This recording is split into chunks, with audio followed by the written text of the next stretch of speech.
പ്രധാനമന്ത്രി നരേന്ദ്രമോദിയുടെ ജന്മദിനം ഈ സെപ്റ്റംബർ 17 നടക്കുകയാണ്. അതുമായിട്ട് ബന്ധപ്പെട്ട് ഈ സെപ്റ്റംബർ 17 പ്രധാനമന്ത്രിയുടെ ജന്മദിനം നടക്കുന്നത് നമുക്കെന്ത് എന്ന് ഒരുപക്ഷെ നിങ്ങൾ ചോദിച്ചേക്കാം. പക്ഷേ അതിനകത്തുള്ള ഒരു വിശകലനം എന്ന് പറയുന്നത് ഒരു മാസികയിൽ മാസങ്ങൾക്ക് മുമ്പ് ഒരു ലേഖനം വന്നിരുന്നു. അവരുടെ ഒരു ബിസിനസ് പേജിലാണ് ഒരു ലേഖനം വന്നത്. ഈ സെപ്റ്റംബർ 17 കഴിഞ്ഞാൽ, അതായത് 18 ആകുമ്പോഴേക്കും രാജ്യത്ത് ഒരുപാട്, അതായത് മോദി നേതൃത്വം നൽകുന്ന ഇന്ത്യ രാജ്യത്ത് ഒരുപാട് മാറ്റങ്ങൾ ഉണ്ടാകാൻ സാധ്യതയുണ്ട്. കാരണം നരേന്ദ്രമോദിയുടെ ജന്മനക്ഷത്രം വെച്ചുള്ള ജ്യോതിഷ വിശകലനത്തിലൂടെയാണ് അങ്ങനെ കാണുന്നത് എന്ന തരത്തിലുള്ള ഒരു ലേഖനമാണ് വന്നത്. എന്തായാലും ജ്യോതിഷ വിശകലന ലേഖനം നമ്മൾ വിശ്വസിക്കണമോ, ആ ജ്യോതിഷത്തിൽ നമുക്ക് വിശ്വസിക്കണമോ, ജ്യോതിഷം പറയുന്നത് ശരിയാണോ എന്നൊക്കെ നമുക്ക് ചോദിച്ചേക്കാം. നിങ്ങൾ പ്രേക്ഷകർക്കും പലർക്കും ചോദിച്ചേക്കാം. എനിക്കും വേണമെങ്കിൽ അങ്ങനെ വേണമെങ്കിൽ പറയാം. പക്ഷേ ഇവിടെ രാഷ്ട്രീയ പാർട്ടികൾ തിരഞ്ഞെടുപ്പിൽ നാമനിർദ്ദേശ പത്രിക കൊടുക്കുന്നത് പോലും ജ്യോതിഷിയെ കണ്ട് സമയം വാങ്ങിയിട്ടാണ് കൊടുക്കുന്നത്. അത് കമ്മ്യൂണിസ്റ്റുകാരും എനിക്കറിയാം, മിക്കവാറും കമ്മ്യൂണിസ്റ്റുകാർ പോലും അങ്ങനെ സമയം നോക്കി കൃത്യമായി രാഹുകാലമൊക്കെ നോക്കി ജ്യോതിഷിയുടെയും മറ്റൊക്കെ ഉപദേശം തേടിയിട്ടാണ് കൊണ്ടുവന്ന് നാമനിർദ്ദേശ പത്രിക കൊടുക്കുന്നത്. ഈ നാമനിർദ്ദേശ പത്രിക കൊടുക്കുന്നതിന് മുമ്പ് തന്നെ ചില കേന്ദ്രങ്ങൾ, അതായത് ഇവിടെ നിന്ന് 10, 400, 500 കിലോമീറ്റർ യാത്ര ചെയ്ത് ചില ആശ്രമങ്ങളിൽ ചെന്ന് ചില സന്യാസിമാരെ കണ്ട് അവരുടെ കാലിൽ സാഷ്ടാംഗം വീണ് നമസ്കരിച്ചിട്ട് അവരുടെ അഭിപ്രായം കേട്ടതിന് ശേഷം നാമനിർദ്ദേശം കൊടുത്ത കമ്മ്യൂണിസ്റ്റ് നേതാക്കന്മാരെയും എനിക്കറിയാം. അവർ പിന്നീട് ജയിച്ച് MLA-മാരായിട്ടുണ്ട്. അത് പാർട്ടിയുടെ ഉന്നത തലങ്ങളിൽ എത്തിയിട്ടുമുണ്ട്. അതും എനിക്കറിയാം.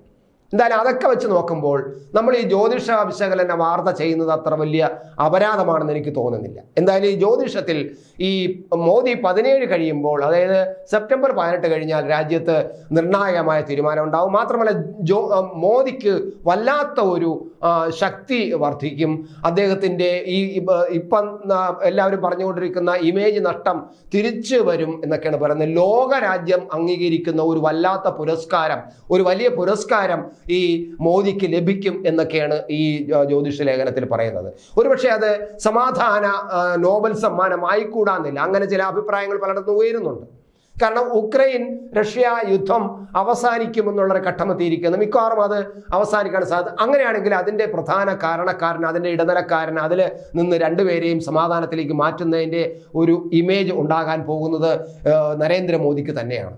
ഉക്രൈനിൽ വ്ളാഡിമിർ സെലൻസ്കിയുമായിട്ട് ചർച്ച നടത്തുകയും അതുപോലെ റഷ്യയിൽ പുടിനുമായിട്ട് ചർച്ച നടത്തുകയും ചെയ്തു കഴിഞ്ഞു. 1-2 വട്ട ചർച്ചകൾ മോദി നടത്തിക്കഴിഞ്ഞു. അതുകൊണ്ട് തന്നെ അദ്ദേഹം ആ യുദ്ധം അവസാനിക്കുകയാണെങ്കിൽ, മിക്കവാറും അങ്ങനെ യുദ്ധം അവസാനിക്കുകയാണെങ്കിൽ അമേരിക്കയും യൂറോപ്യൻ രാജ്യങ്ങളും UN പോലും ശ്രമിച്ചിട്ട് നടക്കാത്ത സംഭവം നടക്കുകയാണെങ്കിൽ അത് മോദിയുടെ കിരീടത്തിൽ വലിയൊരു തൂവലായിട്ട് മാറും. അത് മോദിക്കൊരു ഇന്റർനാഷണൽ ബഹുമതി ലഭിക്കും എന്ന് വേണമെങ്കിൽ കരുതാം നമുക്ക്, അങ്ങനെയാണെങ്കിൽ. കാരണം ആ അവസ്ഥയിലാണ് പോകുന്നത്. അപ്പോൾ ജ്യോതിഷം അങ്ങോട്ടാണ് പോകുന്നത് നമുക്ക് പറയാം. പിന്നെ പറയുന്നത് രാജ്യം വലിയൊരു ഗുരുതരമായ ഒരു യുദ്ധത്തിലോ മറ്റോ ഇടപെടാൻ സാധ്യതയുണ്ടെന്നും ജ്യോതിഷം പറയുന്നു. അതിനെ നമുക്ക് തള്ളിക്കളയാൻ കഴിയില്ല. കാരണം കാശ്മീർ തിരഞ്ഞെടുപ്പ് നടക്കാൻ പോവുകയാണ്.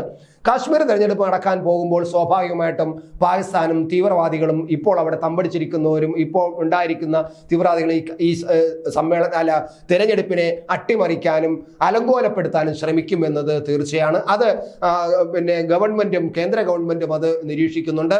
അതുകൊണ്ടാണ് രാജ്നാഥ് സിംഗ് 2-3 ദിവസം മുമ്പ് സൈന്യം എന്ത് അടിയന്തര ഘട്ടത്തിലും ഇടപെടാൻ കണക്കിന് സജ്ജരായിരിക്കണം സൈന്യമെന്ന് അദ്ദേഹം സൈന്യത്തിന് നിർദ്ദേശവും കൊടുത്തു കഴിഞ്ഞു. മാത്രമല്ല ബംഗ്ലാദേശ് വളരെ അസ്വസ്ഥമാണ്.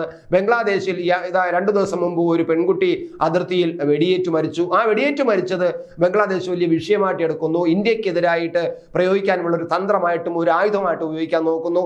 മാത്രമല്ല ഷെയ്ഖ് ഹസീന ഇന്ത്യയിൽ ഇരുന്നു കൊണ്ട് ബംഗ്ലാദേശ് വിരുദ്ധ പ്രസ്താവനകൾ നടത്തുന്നു. അത് ശരിയല്ല, ഞങ്ങളെ കൊണ്ട് അത് നിയന്ത്രിക്കേണ്ടി വരും, ഇന്ത്യ അങ്ങനെയുള്ള അവസരം കൊടുക്കരുത് എന്നൊക്കെ പറഞ്ഞ് അവിടുത്തെ മുഹമ്മദ് യൂനുസ്, താൽക്കാലിക പ്രധാനമന്ത്രിയായ മുഹമ്മദ് യൂനുസ് അഭിപ്രായം പറഞ്ഞിരിക്കുന്നു. അപ്പോൾ അതുകൊണ്ട് തന്നെ ഇന്ത്യ ബംഗ്ലാദേശുമായിട്ടുള്ള ബന്ധം വല്ലാതെ മോശമാകുന്നുണ്ട്. കാശ്മീരിൽ തീവ്രവാദികൾ ഈ തെരഞ്ഞെടുപ്പ് അലങ്കോലപ്പെടുത്താൻ ശ്രമിച്ചാൽ സ്വാഭാവികമായിട്ടും സൈന്യം ഇടപെടും. ആ സൈന്യം ഇടപെടൽ അതിർത്തി വിട്ടുള്ള ഇടപെടലായിട്ട് മാറിക്കൂടായികയില്ല, പ്രത്യേകിച്ച് ബംഗ്ലാദേശ് വിഷയം കണ്ടിരിക്കുമ്പോൾ. അതുപോലെ തന്നെ മ്യാൻമാറിൽ ഇപ്പോൾ ഒരു ഇന്നലെ മ്യാൻമാറിൽ അവിടുത്തെ പട്ടാളം അവിടെ വലിയ ഒരു വ്യോമാക്രമണം നടത്തുകയും അവിടെ വലിയൊരു സൈനിക നടപടി എടുക്കുകയും ചെയ്തു. 30-ഓളം സിവിലിയന്മാർ മരിച്ചു എന്നുള്ള വിവരമാണ് വരുന്നത്. നമ്മുടെ അതിർത്തിയുമായിട്ട്, മണിപ്പൂർ അതിർത്തിയുമായിട്ട് ബന്ധപ്പെട്ടിരിക്കുന്നതാണ് ഈ മ്യാൻമാർ എന്ന് പറയുന്നത്. അവിടെയും നമ്മൾ സംഘർഷം നിലനിൽക്കുന്നു. നമ്മുടെ രാജ്യത്തിന്റെ ചുറ്റിനും സംഘർഷം നിലനിൽക്കുന്ന ഒരു വല്ലാത്ത അസ്വസ്ഥത. നേപ്പാളിൽ ഇപ്പോഴും സ്ഥിരമായ കാര്യമായ ഒരു നല്ല അന്തരീക്ഷം, രാഷ്ട്രീയ അന്തരീക്ഷം ഉണ്ടായിട്ടില്ല. അവിടെയും അനിശ്ചിതാവസ്ഥയാണ്. അങ്ങനെ നോക്കുമ്പോൾ ഈ ചുറ്റിനും അങ്ങനെ നിൽക്കുമ്പോൾ ഇന്ത്യയെ തകർക്കാൻ വേണ്ടിയുള്ള ശ്രമം നടത്തുമ്പോൾ ഇന്ത്യക്ക് തിരിച്ചടിക്കേണ്ടി വരും. ചിലപ്പോൾ അതിർത്തി വിട്ട് പാകിസ്ഥാനിലേക്കോ ബംഗ്ലാദേശിലേക്കോ പോകേണ്ടി വന്നു കൂടായികയില്ല. അങ്ങനെ ആവുമ്പോൾ ജ്യോതിഷികൾ പറയുന്ന ഒരു വിഷയം സ്വാഭാവികമായിട്ട് സംഭവിക്കാം. പിന്നെ രാജ്യത്തെ ഏറ്റവും പ്രധാനപ്പെട്ട തീരുമാനങ്ങൾ മോദിക്ക് എടുക്കേണ്ടി വരും. അത് മോദിയെ വല്ലാതെ ശക്തനാക്കുമെന്നാണ് ജ്യോതിഷ ലേഖനത്തിൽ പറയുന്നത്. അതും നമ്മൾക്ക് കാര്യമായിട്ട് തന്നെ കാണാം. ഏറ്റവും പ്രധാനമായിട്ടും സിവിൽ കോഡ്, ഏകീകൃത സിവിൽ കോഡ് കൊണ്ടുവരേണ്ടത് BJPയുടെ ഒരു പ്രധാനപ്പെട്ട ആവശ്യമാണ്. വഖഫ് ബില്ല് വിജയിപ്പിക്കേണ്ടത് ആവശ്യമാണ്. വരുന്ന ലോക്സഭാ സമ്മേളന കാലഘട്ടത്തിൽ മിക്കവാറും ഈ വഖഫ് ബില്ല് കൊണ്ടുവരാനും വിജയിപ്പിക്കാനും കഴിയും. ഇപ്പോൾ സബ്ജക്ട് കമ്മിറ്റിയുടെ കയ്യിലാണ് ഇരിക്കുന്നത്. അതുകൊണ്ട് തന്നെ അത് വിജയിപ്പിച്ചെടുക്കാൻ ശ്രമിക്കും. അത് BJPയുടെ ആവശ്യമാണ്. അത് RSSന്റെ ആവശ്യമാണ്. കാരണം 100-ാം വർഷം ആഘോഷിക്കാൻ പോവുകയാണ് 2025-ൽ RSS. അപ്പോൾ സ്വാഭാവികമായിട്ടും RSS പറയുന്ന പ്രധാനപ്പെട്ട മുദ്രാവാക്യം ഒന്ന് ഈ ഏകീകൃത സിവിൽ കോഡാണ്. അത് നടപ്പിലാക്കും. അങ്ങനെ വരുമ്പോൾ പ്രധാനപ്പെട്ട നിർണായക തീരുമാനം മോദിക്ക് എടുക്കേണ്ടി വരികയും ചെയ്യും എന്ന് നമുക്ക് കാണേണ്ടതുണ്ട്.